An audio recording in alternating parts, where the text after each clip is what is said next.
One of the most important skills that we believe people need is financial modeling. Beginning of April, the U.S. President Trump did tariffs, and we saw how the markets responded. What's the role modelers need to play? Financial modeling is Ian Schnoor is the executive director of the Financial Modeling Institute and a leading voice in financial modeling education. He founded the Marquee Group, created the CFA Institute, and has trained thousands of professionals worldwide. What's the number one piece of advice you share with people about being a better financial modeler? learn the modeling, learn the technical piece really well so that you can get away from it. Do you believe you're at the point where we should build fully dynamic models with dynamic arrays? No. You shared your top 3 tips about building a great business. What were those 3 tips? First was Financial Modelers Corner is the world's premier modeling podcast. It is brought to you by Financial Modeling Institute, the world's leading financial modeling accreditation organization. Welcome to Financial Modelers Corner. I am your host, Paul Barnhurst. This is the podcast where we talk all about the art and science of financial modeling with distinguished financial modelers from around the globe. The Financial Modelers Corner podcast is brought to you by the Financial Modeling Institute. FMI offers the most respected accreditations in financial modeling, and that's why I completed the Advanced Financial Modeler, and I recommend you do the same. This week, I'm thrilled to welcome back on the show for I think 3rd time he's been on the show, Ian. Welcome back. Paul. It's thrilled to be back. So great to be back on the show with you today. Yeah, really excited to have you. So I'm going to give a little bit of background about Ian for those who don't know him, and then we got a lot to cover. You've been up to a lot since the last time we chatted, so I'm excited to get into it. So Ian is the executive director of the Financial Modeling Institute, the world's only financial modeling accreditation organization. He created the Financial Modeling Practical Skills module for CFA Institute, which is now a mandatory part of the CFA program. In 2002, Ian founded the Marquee Group, a leading provider of financial modeling, training, and consulting, which was sold to Training the Street in 2023. Ian is a passionate teacher who has trained thousands of students and professionals all over the world in financial modeling, valuation, and Excel. Ian teaches a course called Advanced Financial Modeling at Queen's University and is a past recipient of the Professor of the Year Award in the Master of Finance program at the Smith School of Business. He began his career in the investment banking department at Citigroup and BMO Capital Markets. He holds a Bachelor's of Commerce honors degree with academic distinction, and he's also a CFA charter holder. How was that for an introduction? Wow, that's just, thank you, Paul. That is, you blow my mind. Appreciate that. That is kind of you, but thank you for the warm welcome and having me back. Yeah, excited to have you back. So, I want to start, it'll probably be a few weeks before we release this, but the last couple of weeks have been a very rocky road. As we know, beginning of April, the U.S. President Trump did tariffs, and we saw how the markets responded. Yeah. So, the general economy with that is definitely showing some signs of concern and turmoil. How does financial modeling fit into all this? What's the role modelers need to play in this very uncertain and turmoil that we're going? Absolutely. I happened to be in Wall Street in New York last week on Wall Street when the markets were crashing on Thursday and Friday. It was a very interesting and ominous time to be there. And with all the volatility, you can imagine someone saying, why the heck would I build a financial model? The markets are crazy. It's impossible to see the future. Why should I be building a model at all? I think this is the most important reason and the most important time when it's important to have financial models.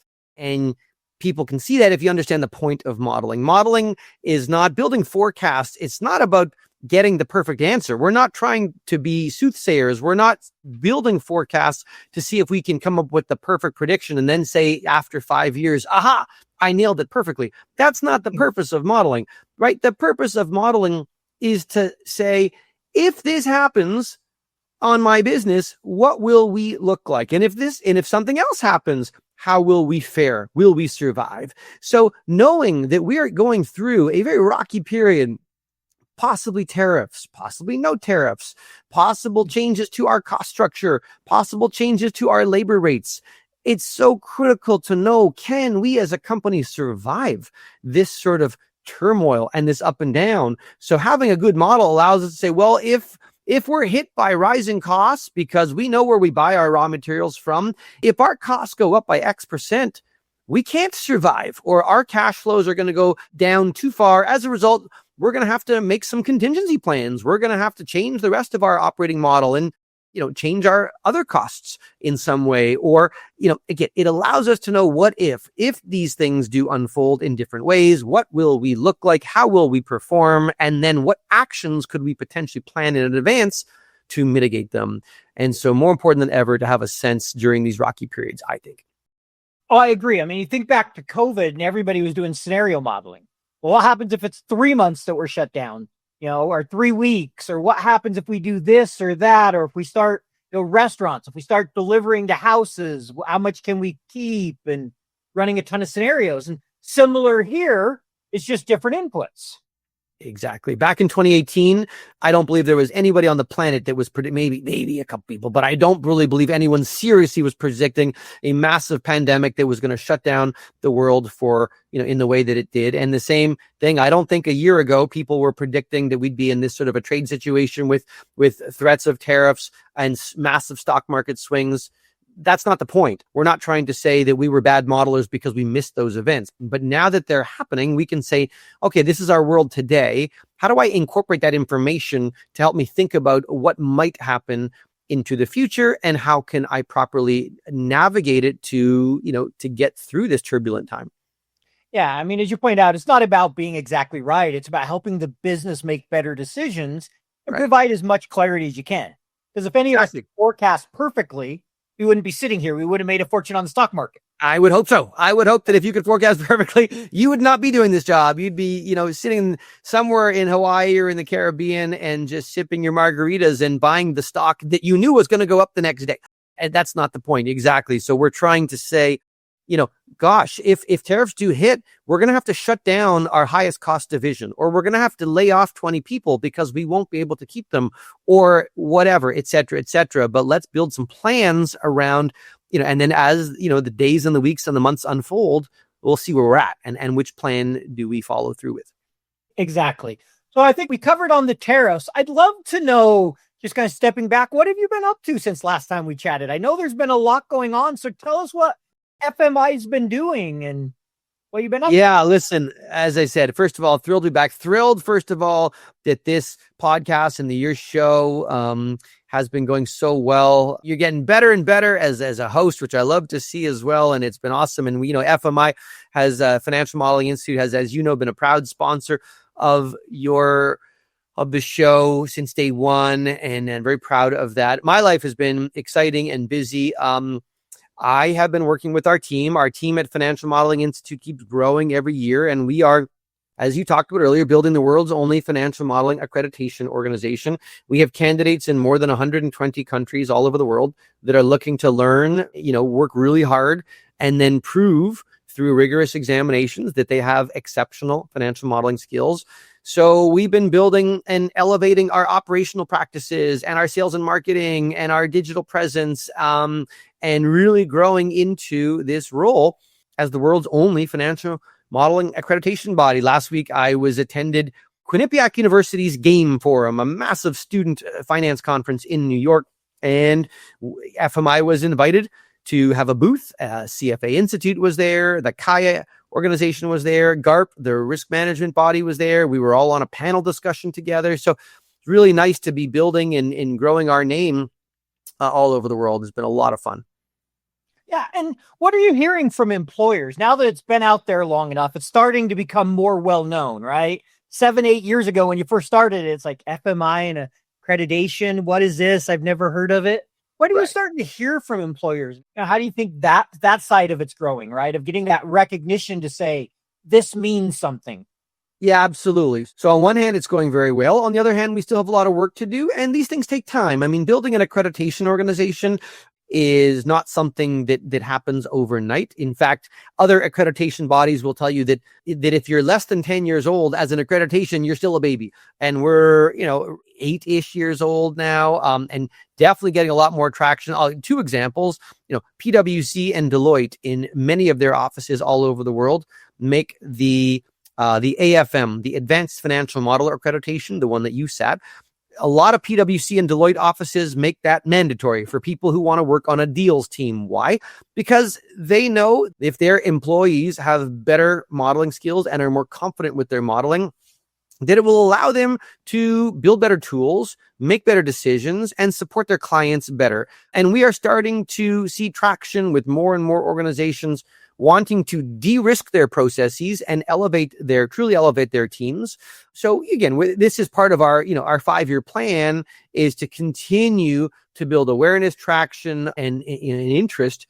At the end of the day, one of our big goals, our big motivations for doing this is to truly elevate the discipline of modeling and elevate people's skills and de-risk a lot of what happens in the capital markets. And we believe that we're on track for that. But I love something you said, a de-risk, because if I'm hiring somebody, I want to know they're good at modeling, and I see one resume where they've set for and passed the advanced financial modeler and another where they haven't, it does give me some comfort.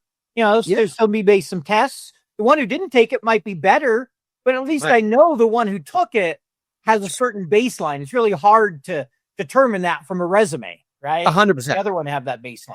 100%. You're absolutely right. I mean, getting the AFM accreditation is not the only way to become an excellent modeler. There are a lot of people that are excellent modelers without an accreditation, but it's hard to necessarily convey that or prove that. And a lot of people, here's the thing, as you know, we've talked about, financial modeling is a discipline. Part of my frustration in getting together with a bunch of people, almost 10 years ago and dreaming this up, was it frustrated us that in the world of professions, right? If you think of all the, key professions out there, if you need a lawyer, you can't hire me to do your legal work.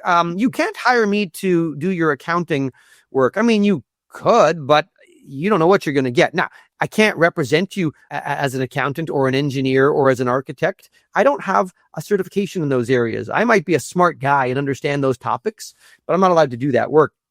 But anyone has been historically allowed to build financial models, which does incorporate a lot of risk into the system. So getting a recognition from a globally recognized badge, as it's becoming more and more, does signal that this person will have excellent modeling skills. And we're very proud of that. Yeah. And I have those conversations regularly with people. I have people all the time reaching out to me, what certifications, what should I do? And kind of walk through and I go, look, especially if you're wanting, in FP&A, three-statement models or table stakes for smaller companies. Larger companies, you may never build one. So I tell someone, look, if you want to do any FP&A in a smaller company, you want to give them comfort that you can build a model, this is a great way to go. Now, if you want some training, different courses, here's some great courses.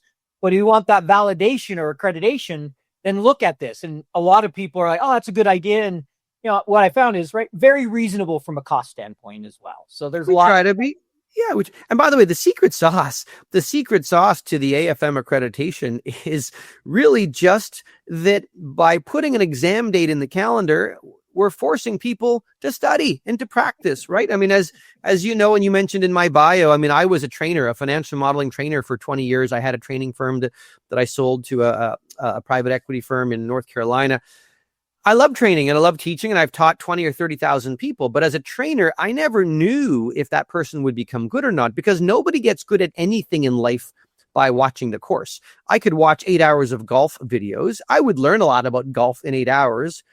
I'm not going to be a good golfer after watching those videos, or I might do a weekend course on a golf course. I might go do a weekend session on a golf course with a pro and swing club for a few hours and learn a lot about golf. But what's going to make me a strong golfer is going every night for 2 hours to the driving range and, playing 2 or 3 full rounds a week. And then 3 months later, being able to golf a round of 85. So I'm not a professional yet, but I'm a good golfer. And that's what accreditation does. It forces people to show up when no one's looking.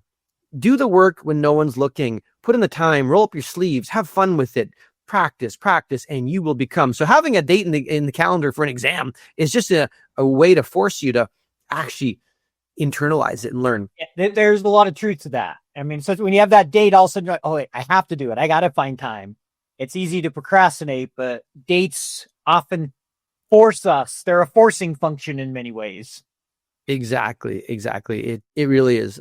How many of us buy videos or buy tutorials or sign up for something with good intention, and then life gets in the way and you don't do it. But somehow when you have an exam in your calendar for whatever it is, we tend to get there. Most of us tend to get there and get to the finish line. I think the prime example, have you ever bought a digital course that you didn't finish?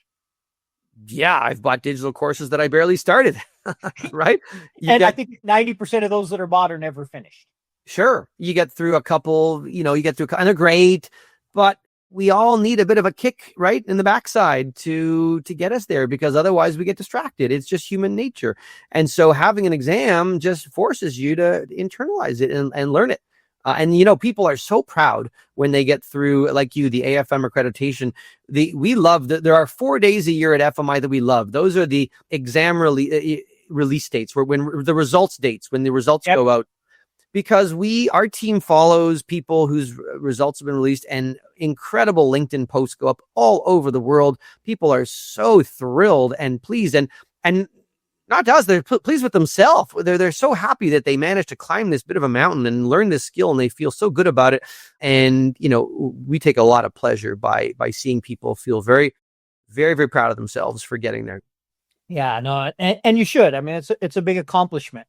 I'm curious, as you look forward to, the future of FMI, this is about 8 years old now. What has you most excited, or what are you looking at and going, wow, I just can't wait for that, or, kind of as you look forward?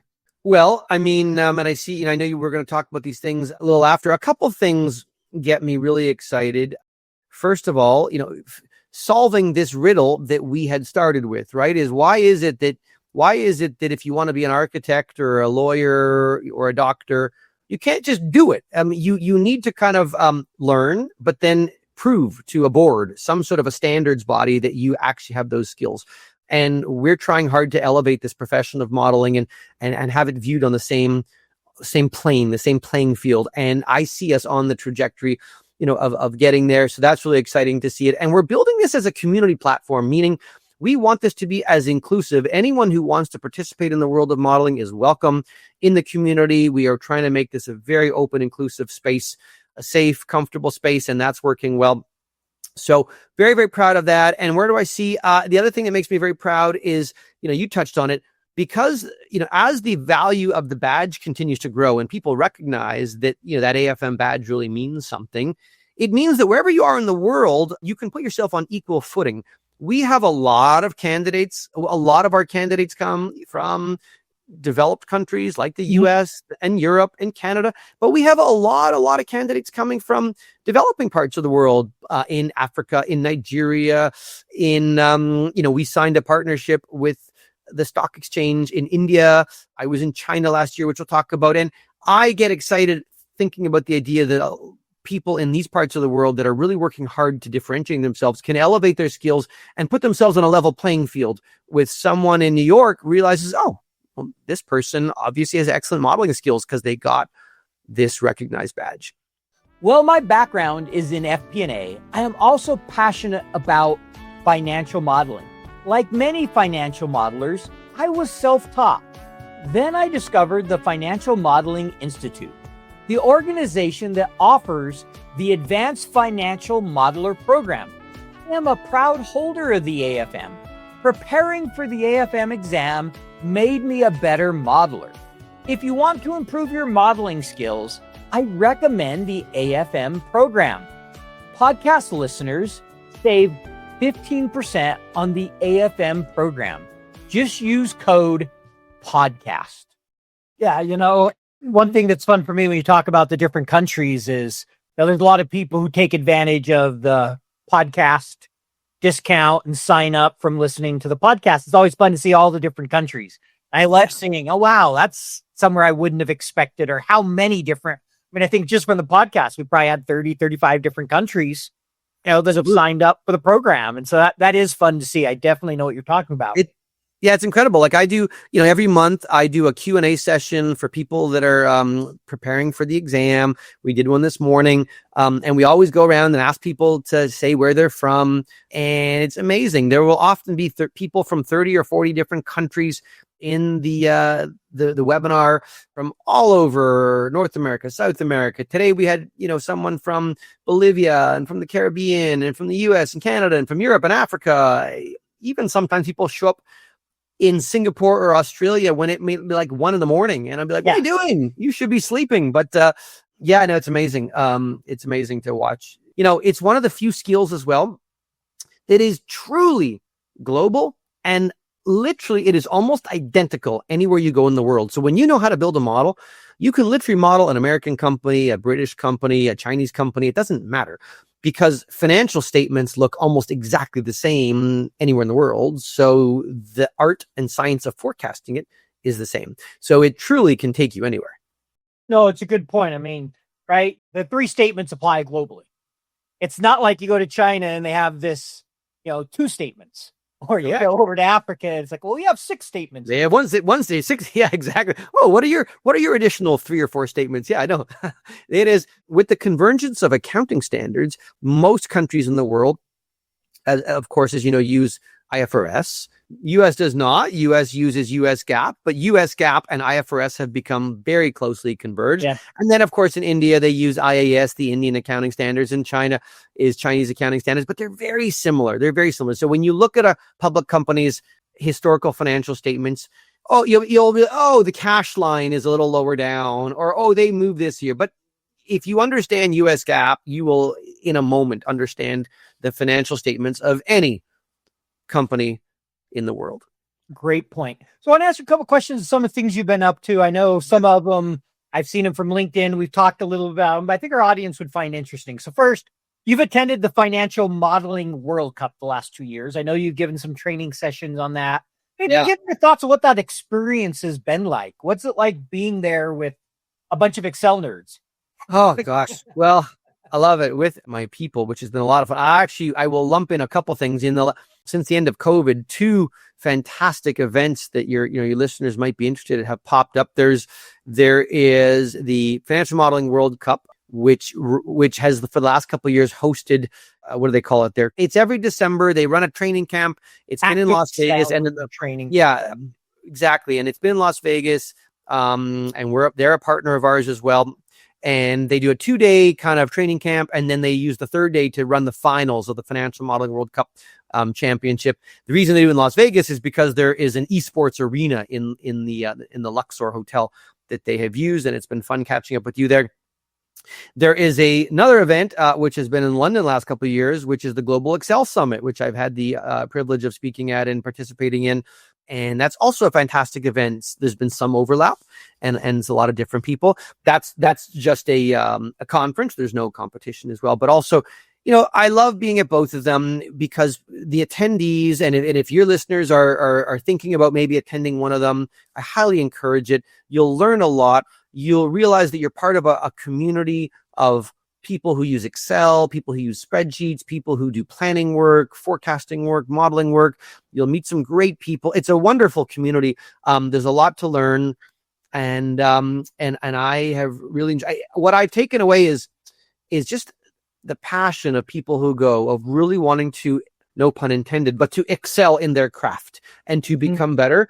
And to share, I think you'll agree with this. People in the community are very, very eager and keen to share their knowledge and to help others learn. And it's been very validating and really, really a lot of fun to be part of that.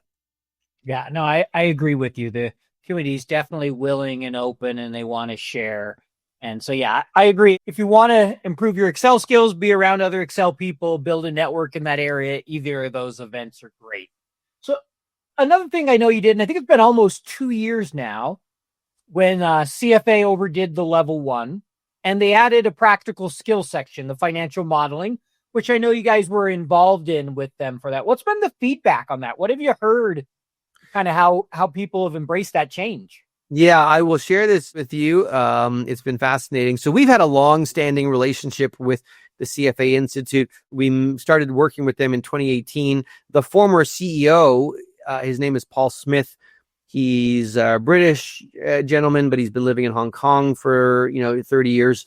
His term ended, and then he joined our team, so he's on our board, and I talk to him all the time. He wanted us to get closer to CFA, but then COVID hit, and then I maintained a close relationship with the current executive team. They reached out to me a couple of years ago and said, "Ian, top secret, you can't tell anyone, or you got big problems on your hands." But they basically said, "We got a secret. We're going to make the biggest change in 30 years in the CFA program, and that is we're going to start including practical skills. So everybody who goes through the CFA program will have to do the standard body of knowledge, the standard academic knowledge. I have my CFA charter. It's great. Did it a long time ago. It has always been a multiple choice exam." And they said, technical skills are getting really important. So we're going to make it mandatory for everyone going through a CFA level to also do a technical program. And one of the most important skills that we believe people need is financial modeling. They basically asked if they could use the video tutorial learning series, part of the Advanced Financial Modeler, our own AFM accreditation, if they could use those videos on the CFA site. I said, sure. Then they asked if I could re-record them. So I did. So the exact same videos live effectively on the CFA portal. There's no exam, but candidates have to go through it. Otherwise, they will not release your CFA exam results. So they're very serious about it. So now we've got about 100,000 people a year all over the world doing their CFA studies and then doing this, going through our learning materials afterwards. The feedback has been fantastic. The feedback has been incredible. And I was at a CFA internal conference in the fall, and they told all the CFA leaders all over the world that it is now the top rated, the number one rated component of the entire CFA program is the practical skills module. So I'm very proud of that. I'll actually read you something here. You're reminding me, I just jumped up. So I'm getting a lot of great feedback, but the CFA is very, very proud that this is now very, very well received. I just pulled this up. If you're watching this, I got a card in the mail from someone in Austria, a holiday card, and I'm very proud of this. And the CFA loved it. He wanted to write me a note at the year end just to say how grateful he was for the practical skills module. And basically he said the skills he learned played a really important role in his achievement professionally.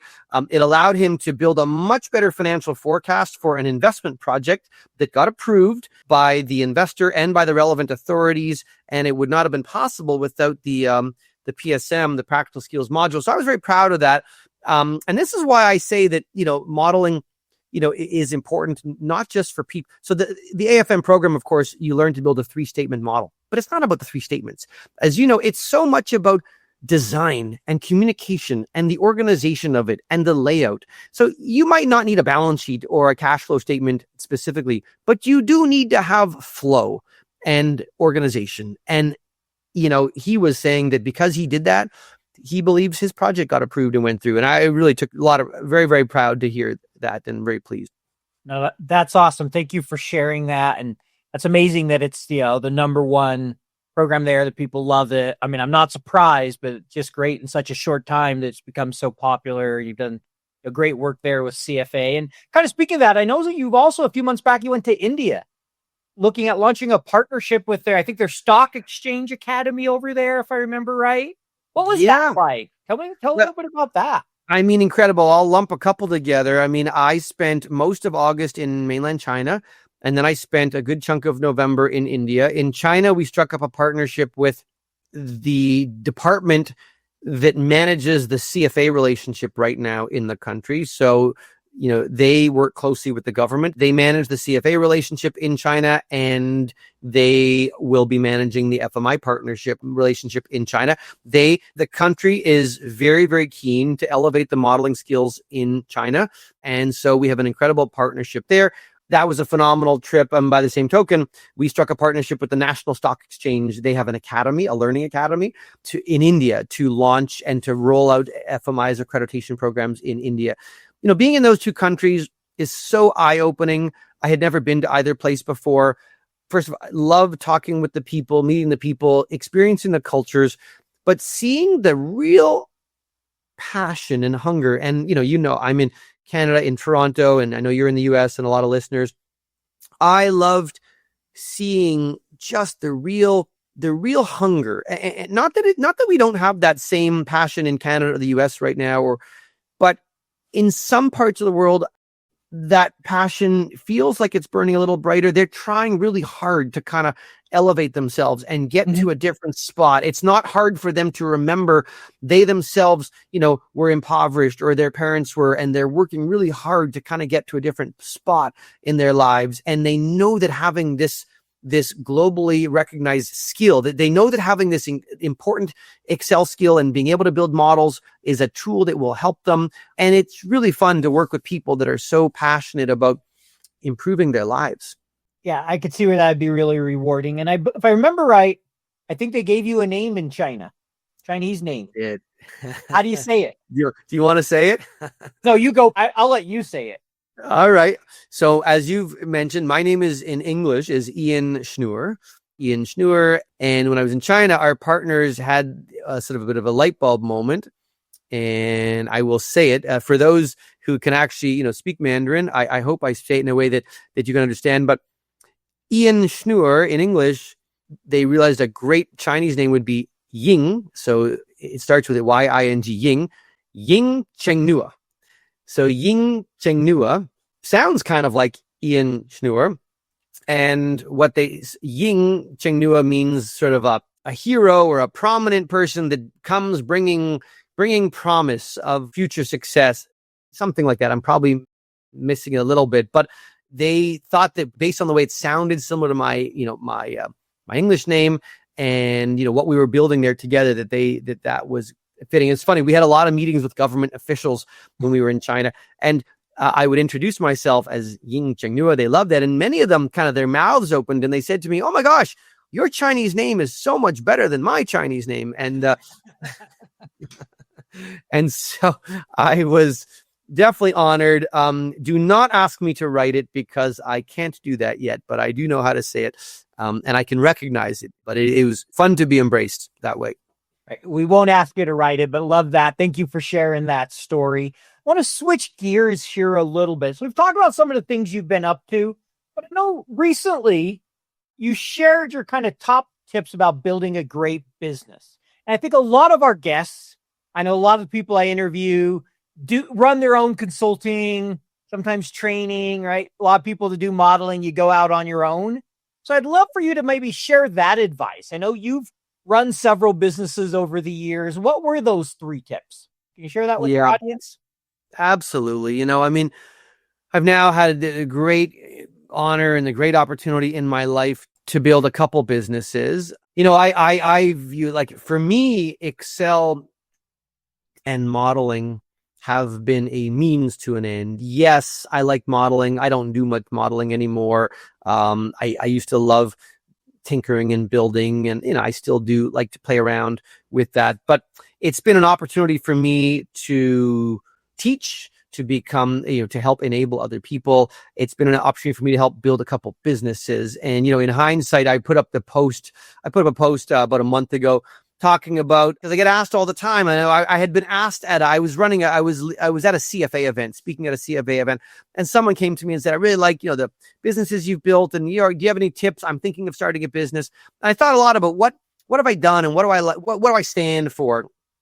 And, that I think works in any, but now this might not resonate with everybody, but this, I think resonates with me. And it kind of boiled down to 3 things. First was, I talked about excellence in everything you do, right? Like an excellence in everything, in the way you write emails, in the way you respond, and, just showing up on time, and, in the quality of your product, in how you speak it, and in the packaging of your product. And if try to put yourself, that doesn't mean things have to be super expensive, but go the extra mile, spend the extra 15 minutes being really honest, being consistent.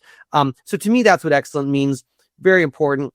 And second one was care. I said cares is try to take care of your clients, and then even better, if you have a team, even better care of your team. I mean, it was, I mentioned in that post that it was a fun fact that nobody probably knew, that I had a chance to meet Richard Branson when I was in university. He had come to my hometown to receive an award.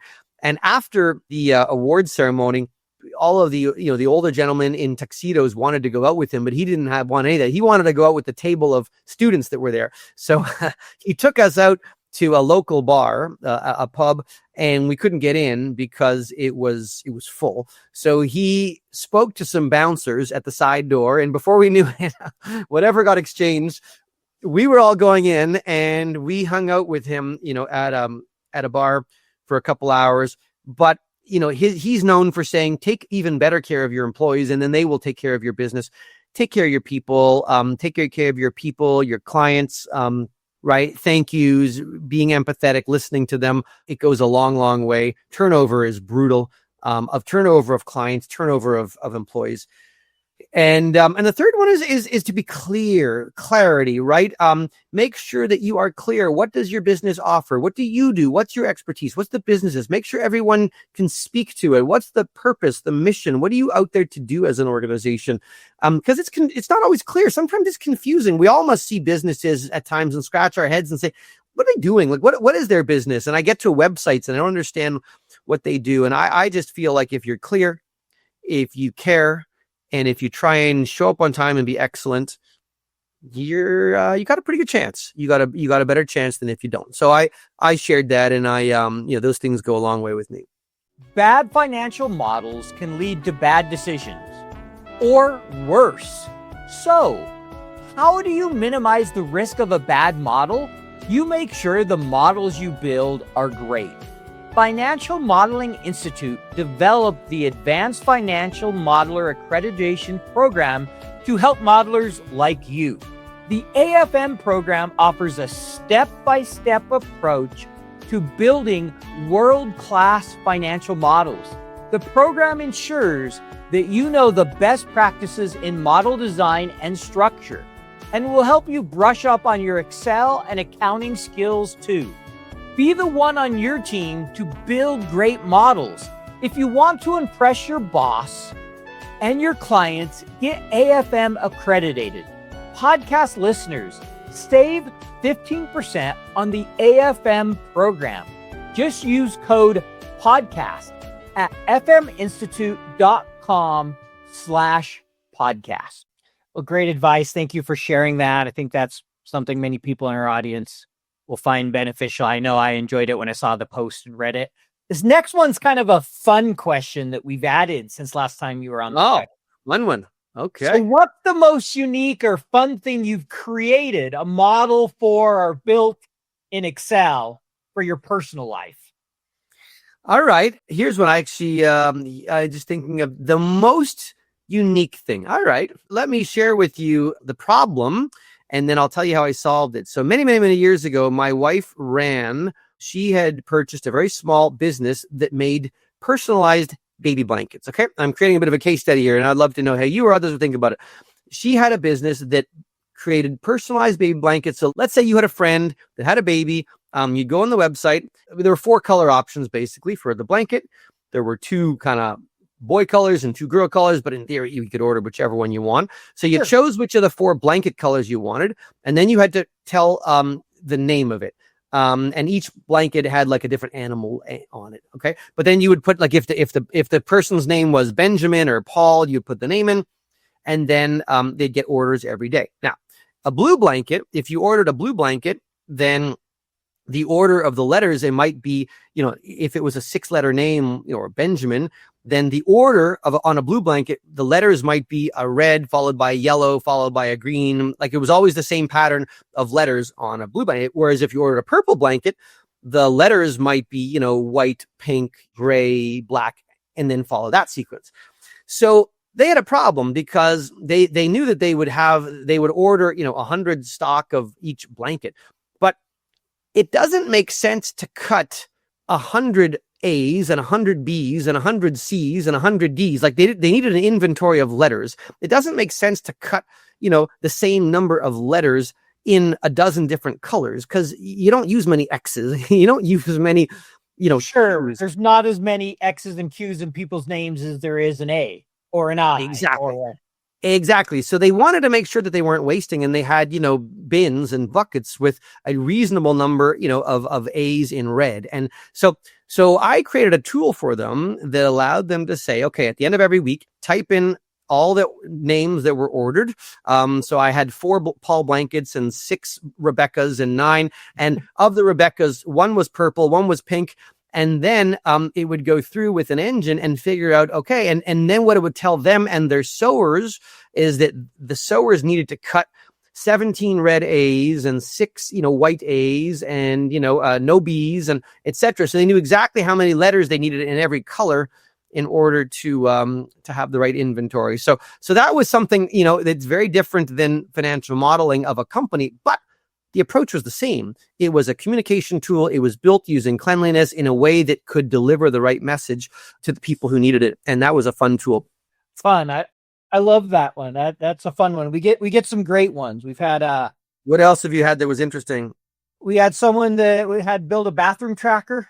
Somebody had linked it to a TV show where it counted how many times it was using swear words, because they said the show had more swear words than they'd ever heard, and they wanted to find out how many were there. So they built an API and tracked it.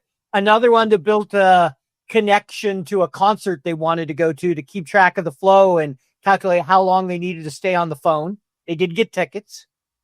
When someone who built a marriage dashboard to report on before they got married, like what their goals were and how well they were aligned and tracking all this. And I asked him, I go, how well did that work? Like, we're not using it anymore. My wife didn't see it the same way I did. Yeah, it's funny. Excel resonates with people in different ways. So mine was called the letter tracker.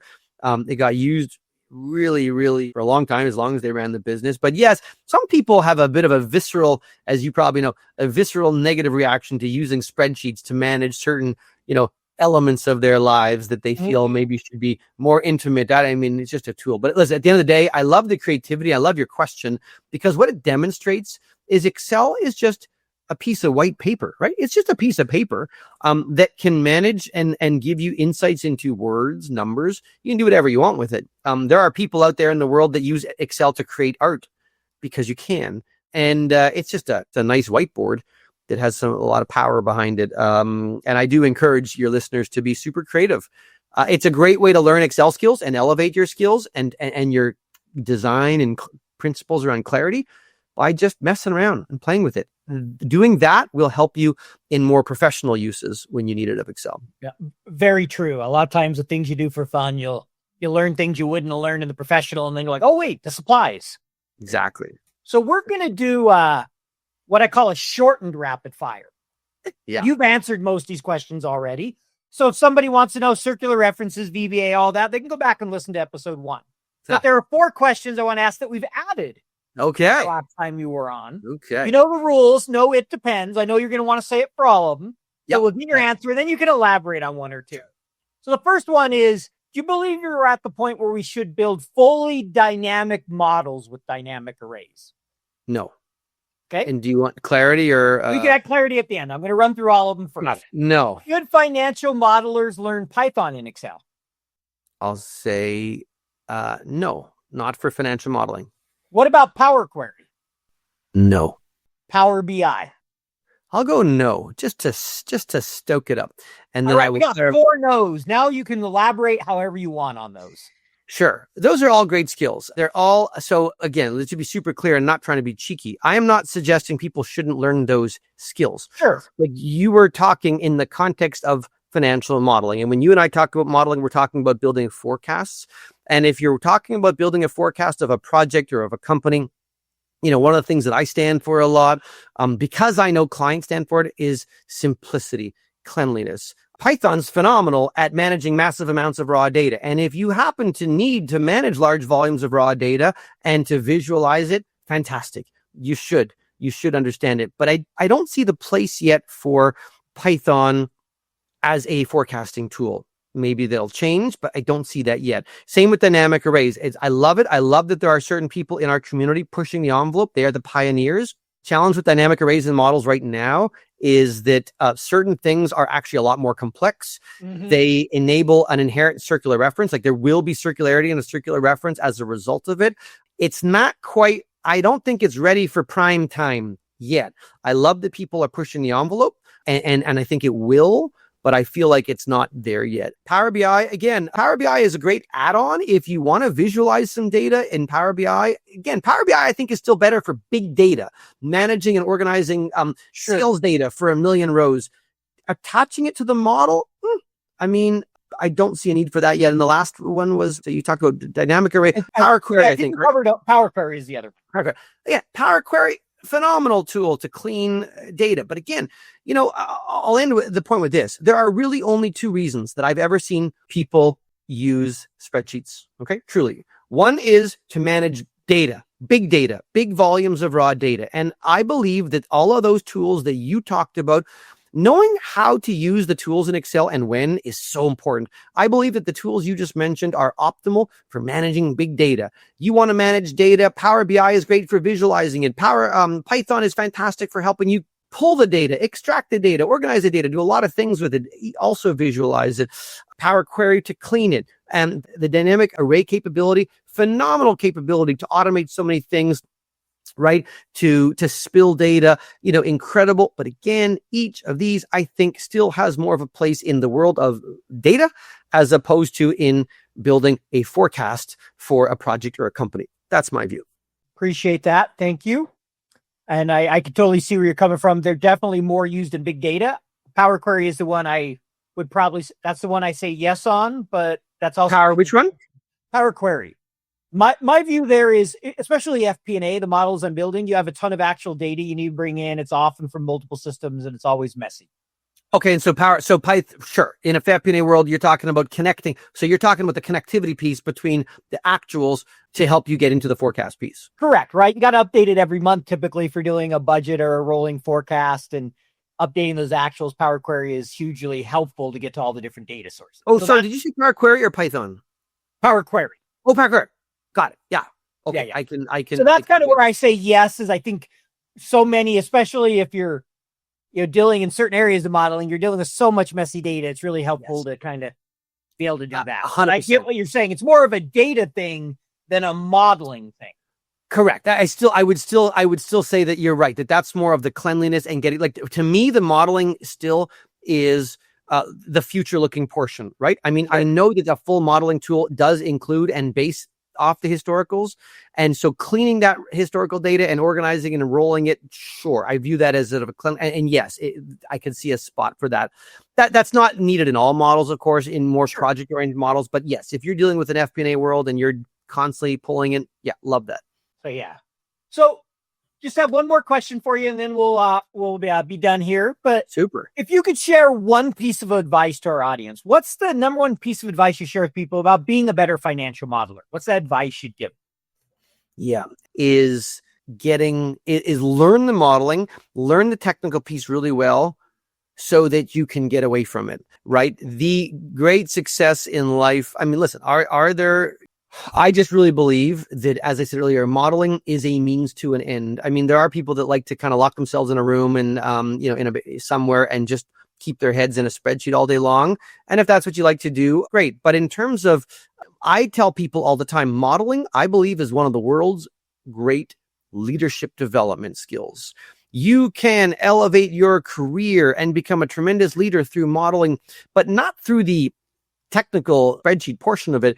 Modeling, as you know, and this is why I love it, requires you to know how to think, how to interact with people, how to lead teams, how to ask questions. Asking questions is not always easy. How to push back on people, how to collect data, how to organize it, how to design your flow of your file, how to be able to communicate it and present it to inspire confidence and help people make decisions through a clean and a clear lens.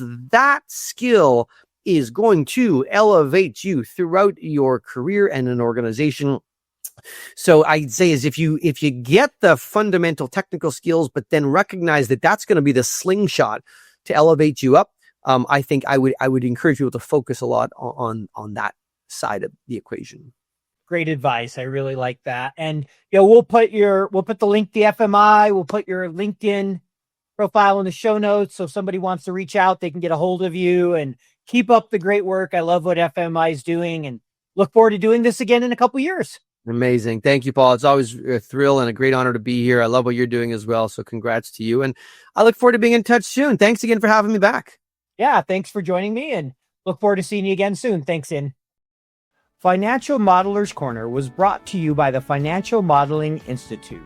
This year, I completed the Advanced Financial Modeler certification, and it made me a better financial modeler. What are you waiting for? Visit FMI at www.fminstitute.com/podcast and use code podcast to save 15% when you enroll in one of the accreditations today.